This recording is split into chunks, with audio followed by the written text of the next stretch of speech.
ئێمە ئەمڕۆ لێرە کۆبوونێتەوە بۆ ئیدانەکردنی بۆردومانی درۆنەکانی تورکیا کە لە هەینی ڕابردوودا دوو ڕۆژنامەنووسی میدیای چەتریان تیرۆر کرد. لە هەمان کاتە لێرە وەستاوین بەناوی ڕێکخراوی داکۆکەوە بۆ ئیدانە و ڕسواکردنی خیانەتی سیڤیەکی ئاب کە لەلایەن بنەماڵی بارزانیەوە ئەنجام درا لە ساڵی 1996. هەر بەو بۆنەوە ئیدانەی هەموو داگیرکاری و پێشێلکاریەکەین کە لەلایەن دوژمنانەوە دەکرێت سەر خاکی کوردستان. سەرەتا سڵاو ئامادەبوانی بەڕێز ئەندامانی ڕێکخراوی داکۆک چالاکوانانی ئازاد. محکومکردنی سەرانی پارتی ڕسواکردنی خیانەتکارانی سیوێکی ئاب ئەرکی سەرشانی هەموو کوردێکە. سیوێکی ئاب ڕووی ڕەشی ڕاستەقینەی سەرانی پارتی و بنەماڵەی بارزانی پیشانداین. ڕوون بووەوە کە ئەوان دژی کورد و کوردبوونن و حەزیان بە هاوپەیمانی دوژمنانی سەرسەختی کورد دەکرد. ئەو دوژمنەی کە ڕۆژانە خوێنی گەنجەکانمانی بەناحەق دەڕشت لە ناو خاکی عێراقدا و دەستیان خست بۆ ناو دەستی حیزبی بەعس و سەدامی گۆڕبەگۆڕ و بە سواری دەبابەکانی ئەوان زۆربەی ناوچەکانی هەرێمی کوردستانیان داگیر کرد. ئەوەی سەیرە کۆی لەو ماستاوچیەکانیان شانازی بەو خیانەتەوە دەکەن چونکە خاک فرۆشتن لە ناخی ئەواندایە.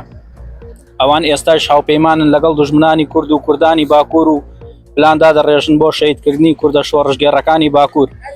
بەداخەوە دوو پەپولە ئاسا دوو ڕۆژنامەنووسی دەستگای چەتر هێرۆ و گوڵستان بوونە قوربانی ئەم کارە خیانەتکاریە قێزەونەی سەرانی پارتی. ئەڵبەتە زۆنی سەوز و سەرانیەکێتیش بێتاوانین لەم قەتڵ و عامەی کە لە ژێر سایی ئەمنی ئەواندا دەکرێت. بە ڕۆژی ڕووناک درۆنەکانی تورکیا بۆمبارانی ناوچەکانی هەرێمی کوردستان دەکەن بەبێ ئەوەی هەڵوێستێک لە دەسەڵاتدارانی هەرێمەوە یاد تەنانەت حکوومەتی ناوەندی عێراقیش ببینرێت. وەک ڕێکخراوی داکۆک و دەستەی بەڕێوەبەران و ئەندامان سەری ڕێزدا ئانەوێنین بۆ هەردوو شەهیدی نەمر گوڵستان و هێرۆ ئاواتەخوازین. ئەم کەیسەش وەک کەیسی ئەو ڕۆژنامەنووسانەی لێنێت کە بە ئاشکرا تاوانبار ڕوون و ئاشکرایە و هیچ دەسەڵاتێک ناتوانێت سزایان بدات. ڕێکخراوی داکۆک بۆ ماف و ئازادی هەینی 30 2024 مێژووی ئۆکتۆبەر و ئاب دزی و تاڵانی و ئیرهاب مێژووی ئۆکتۆبەر و ئاب دزی و تاڵانی و ئیرهاب هێرشە درۆینەکانی وڵاتی تورکیا بۆ سەر خاکی هەرێمی کوردستان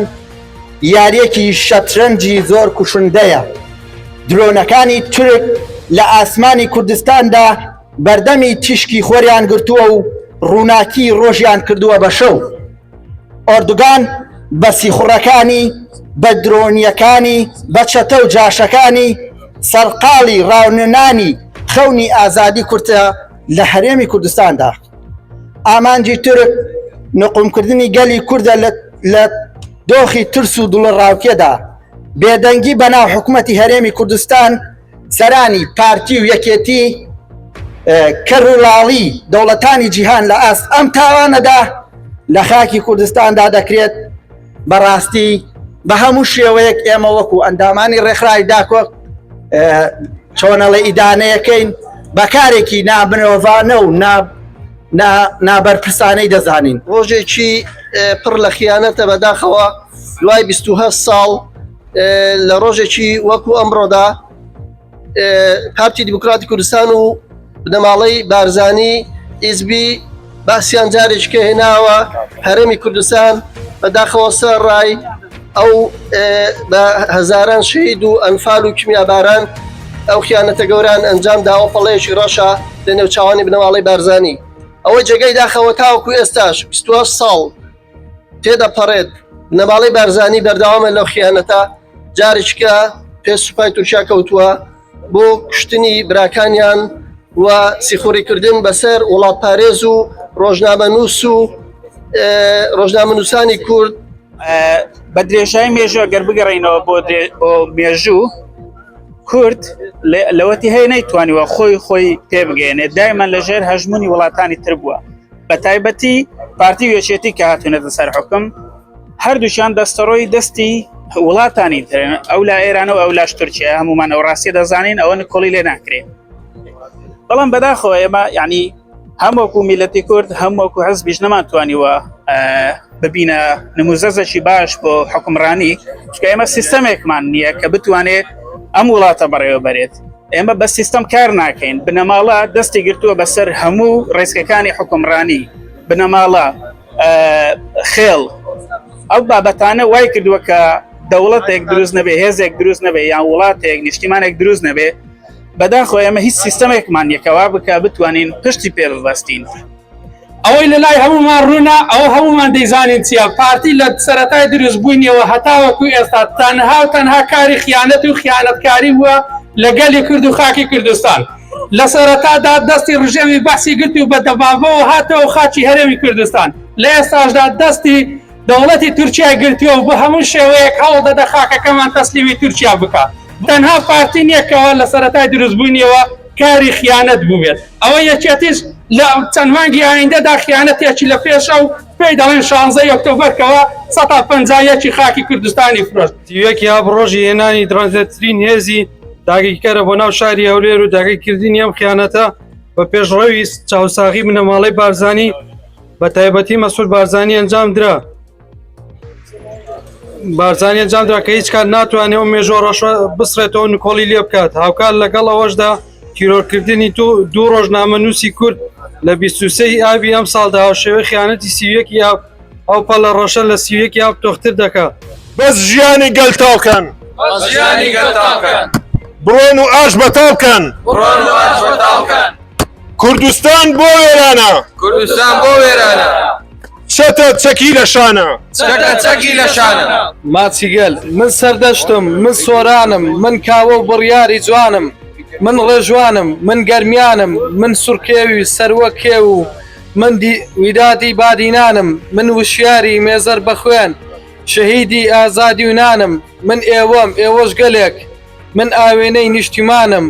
ڕێگای ئێوە ڕێگەی منە بۆ دیدارتان لە مەیدانم ئێوە بوون سەرفرازیە چی ئازسترە لە گیانم دەیبەخشم تاوەکو ئێوە گەلماز بکاوێنەکانم لە زیندانی جەلادن میلەت بێبەرگونانە باشوور گشتی زیندانە دە پێم بڵێ جگەر گۆشەکەم چیت بۆ بکەم تانە هێڵم کەوای سوورت ئەرخەوانی و بنکراسی مێژوود ڕەش بێ چیت بۆ بکەم تانە هێڵم هەر ڕۆژێکی ساڵەکانت سیویەکی ئابوو هەر ساڵێکی سەدەکانت 66 بێ ئێمە وەکو ڕێکخرا و چالاکانی و مەدەنی ئیدانەی ڕۆژە ڕەشەکەی سیویەکی ئاب دەکەن کە خیانەتێکی گەورە بوو لە مێژووی کورددا بەسەرماندا سەپا ئێمە ئیدانەی دەکەین وەکو ڕێکخراوی داکۆک لێرە لە هەندەرانین ڕسوای ئەو دوو حزبە و ئەو دوو بنەماڵەش دەکەین کە بەڕاستی تەفر و تونای کوردیان کرد قەزیەی کوردیان هەموو لە ناو برد هەموو خەریکی تاوانکاری و دزی و تاالان و قەتل و عامی خەڵچین گەورەترین خیانەت بوو لە مێژووی کوردایە لەلایەنی حزبی پارتی بەڕاشکاوانە لەم ڕۆژەدا زیاتر لە 450 کوژراوی ڕۆڵەی کورد لەم خیانەتەیە ڕوویدا ئەمە شەگەڕێتەوە بۆ خیانەتی پارتی زۆر بەداخەوە داون بارزانی داون تاڵەبانی داون بارزانی سەرەتا سڵاو و ڕێز بۆ ئامادەبوانی ئەندامانی ڕێکخراوی داکۆک ئەمڕۆ لە شاری نیوکاسڵ لە هێنی مارکێت کۆبوونەوە بە ئامادەبوونی چەند ئەندام و ڕێکخراوی داکۆک سەرەتا بە خێراتتانەکەم لەم ڕۆژە لە سیوەکی ئابە ئەساوین بە ئیدانەکردن و کۆبوونەوەی لە بۆ هەینی پێشوو بۆ شەیدکردنی دوو ڕۆژنامەنووسمان لەلایەن درۆنەکانی تورکیاوە ڕۆژنامەنووسی میدیای چەتر ئیدانەیانەکەین دەستخۆشیتان لێکەین و دەستخۆشی لە ڕێکخراوی داکۆکەکەین بۆ کۆبوونەوەی هەموو جارێک و دۆست خواستانەکەین.